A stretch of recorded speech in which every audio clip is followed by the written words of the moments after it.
Bonjour Jean-François Bodin. Bonjour Nicolas. Hier, les élus du Congrès ont donc procédé au débat d'orientation budgétaire, on en parlait à l'instant, et vous recevez ce matin Yannick Slamette, le membre du gouvernement en charge notamment du budget et des finances. Oui, Yannick Slamette, bonjour. Bonjour. Merci d'avoir accepté notre invitation pour revenir sur ce débat d'orientation budgétaire et plus largement évidemment sur les finances de la Calédonie dont on sait qu'elles sont en ce moment très compliquées. C'est le mot le plus soft qu'on puisse employer sans doute. Alors hier, on le sait, ce débat d'orientation budgétaire se base sur un document préparé par vos services qui dresse un état des lieux des finances. Et vous avez dit clairement que ce document, vous auriez bien aimé ne pas avoir à le faire cette année. On en est à ce point-là ? Ah oui, exactement. C'est mon grand sentiment.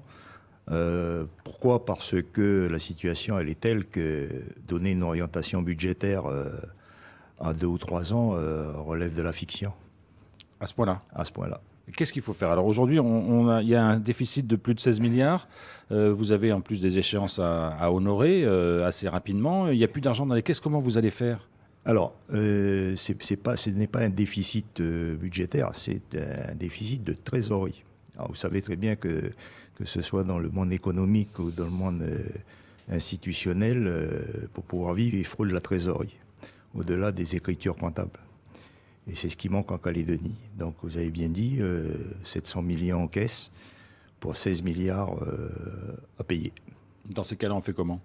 Dans ces cas-là, je pense que toutes les grandes théories telles qu'elles ont été exposées hier au Congrès, en particulier par M. Blaise, elles valent dans la mesure où on puisse assécher ce déficit de trésorerie. Et là, on peut parler, oui, de relance économique. Là, la situation, elle est telle que c'est la situation quotidienne des Calédoniens qui est en jeu. Parce qu'à un moment donné, on ne pourra plus payer ni le RUAM, ni les hôpitaux, ni Enercal. Donc voilà, c'est bien un problème de trésorerie. Alors si je comprends bien, oui, c'est pas un problème budgétaire, c'est un problème de trésorerie, que les échéances sont très courtes parce que l'état de la situation, vous l'avez dit, c'était à début décembre, 760 millions en caisse pour 16 milliards à payer, en gros, c'est ça. Oui. Comment les choses vont se dérouler dans les mois qui viennent ? Parce que s'il y a une cessation de paiement du gouvernement, on va où ?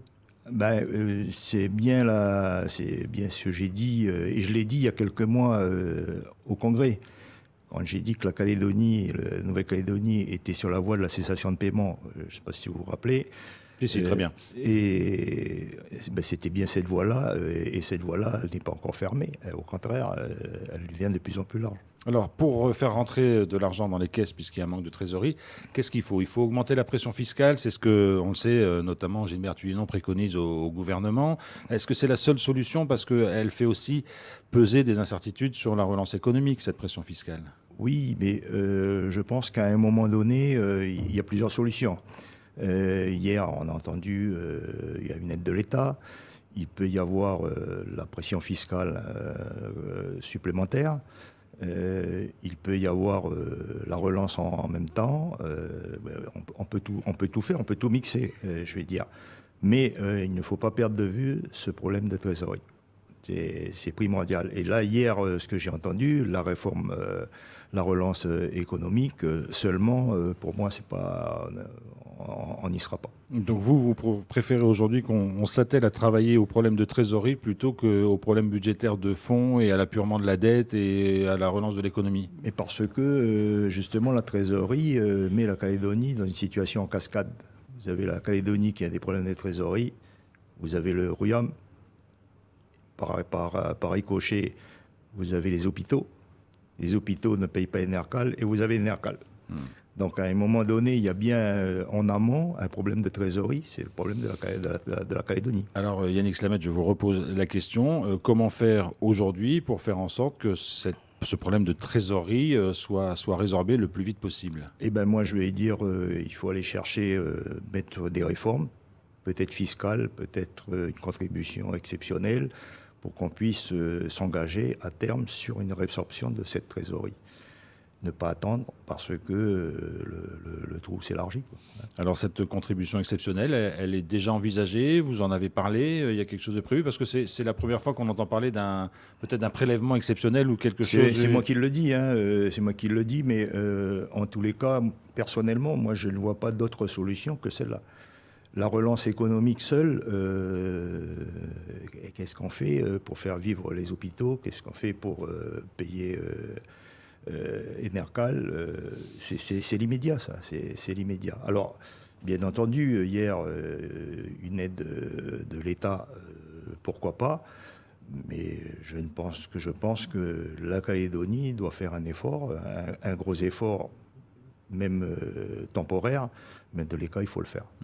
Yannick Slamet, dans cette situation que vous décrivez et qui est un petit peu inquiétante quand même, à quoi pourrait ressembler le budget 2024 de la Nouvelle-Calédonie?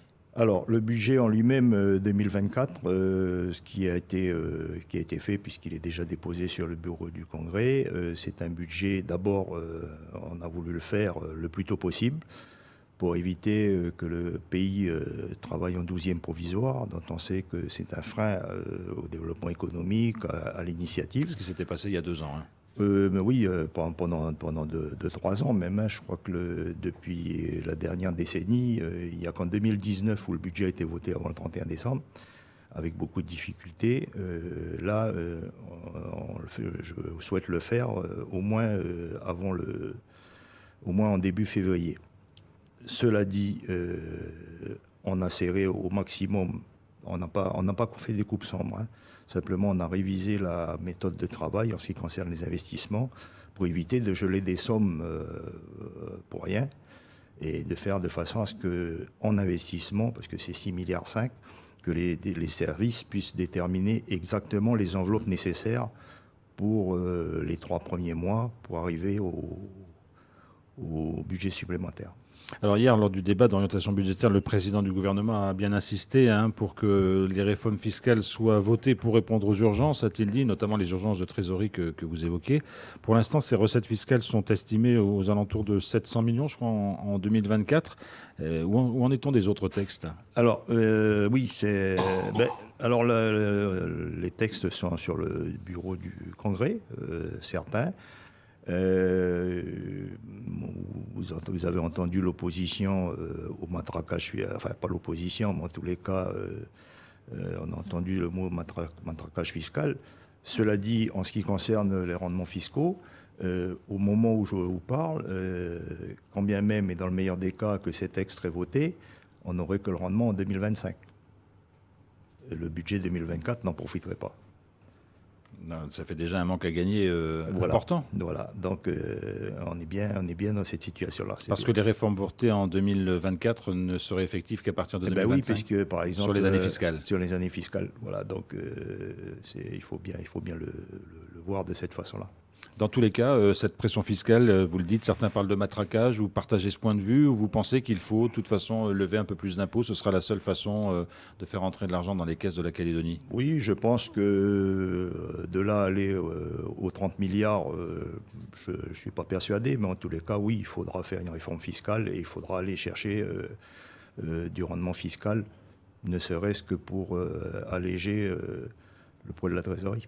Yannick Slamet, hier, lors de ce débat d'orientation budgétaire, les loyalistes et le Rassemblement ont déposé un vœu pour la création d'un séminaire interinstitution qui permettrait de réfléchir à une stratégie de relance commune. Est-ce que vous êtes favorable à cette initiative? Bien sûr, je veux dire, je pense que c'est une bonne proposition. D'ailleurs, le président du gouvernement n'a pas été fermé sur la proposition. Et je pense que oui, si ça peut avoir une discussion constructive et trouver des solutions constructives sur tous les points dont on vient de parler. Une union sacrée? Je ne sais pas si elle sera sacrée, mais au moins une union. Donc, pour terminer, Yannick Slamet, vous l'avez évoqué, les problèmes de trésorerie qui sont devant dans des échéances très très courtes. Au mois de janvier, vous allez faire comment? On a évoqué décembre, mais on n'a pas parlé de janvier. Janvier, de toute façon, vous voyez, par exemple, là, en décembre, on parle de 16 milliards de déficit de trésorerie avec 700 millions. Début de semaine, on était à 10 milliards parce qu'il y a des rentrées, il y a des flux de trésorerie qui viennent, qui sortent. Et c'est la gymnastique quotidienne des services de la direction des finances à jongler sur un plan de trésorerie qui, fatalement, à un moment donné, sera à bout de souffle. Pour l'instant, en janvier, vous arriverez à jongler encore? On arrivera à jongler encore avec de moins en moins de boules, mais en tous les cas, on jongle encore. Yannick Lamette, membre du gouvernement en charge notamment du budget et des finances. Merci d'avoir été notre invité ce matin. Oui, merci.